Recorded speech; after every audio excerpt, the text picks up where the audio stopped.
effect of trust on burnout. Are you a trusting person? The question isn't whether you're trustworthy, but rather how easy do you find it to trust others? The answer to this question may be the key to why you're stuck in depression or why you're relatively resilient to it. The reason is all about your beliefs. Trust is a belief. Whenever you say you trust someone, you're stating a belief. Your trust, properly understood and tested, has limits and conditions. When you say that you trust your accountant, you're saying you trust them to do your taxes. When you say you trust your babysitter, you say you trust them to safely watch your child. However, you likely wouldn't trust your accountant to watch your child or your babysitter to do your taxes.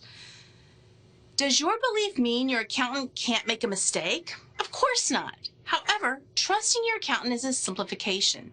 If you can't trust your accountant, you'll have to learn enough about your own taxes to verify their work. The desire to offload the responsibility for understanding the complicated tax code is why you hired an accountant in the first place. Trust with betrayal is better. If you know that at some point in your life, your trust will be unfounded and someone will definitely betray your trust, should you still trust? The answer is still yes. The benefits that you get from appropriate trust outweigh the occasional betrayal. The value of trusting others is that you don't have to verify everything, which is time-consuming and exhausting.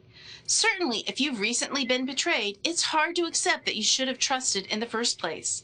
Surely, the consequences of the betrayal mean that your net psychological gain-loss statement is negative. It can be, and at the same time, overall, your trust has served you well. Think of all the things that you didn't have to verify.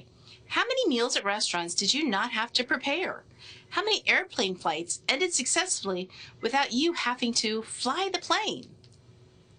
As painful as betrayal is, whether intentional or unintentional, it often doesn't stand up against the weight of verification and loneliness that becomes the only other option. Betrayal is an important signal to improve whom you trust, for what and for how long. At the same time, it's important not to sink into the belief that you'll never trust again.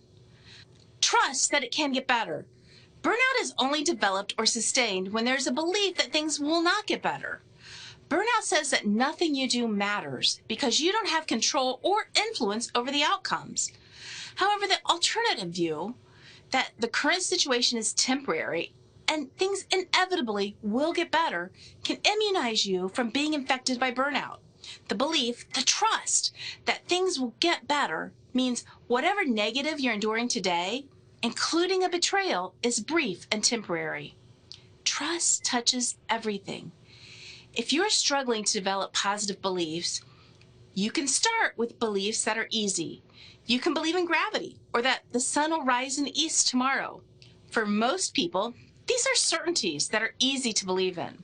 From there, we move on to things that we inherently trust.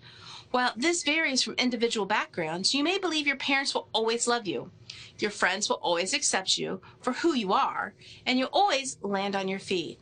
From there, it's possible to extend trust slowly and carefully into areas where you've been betrayed and into the space that it will get better, thereby using the power of trust to ward off burnout.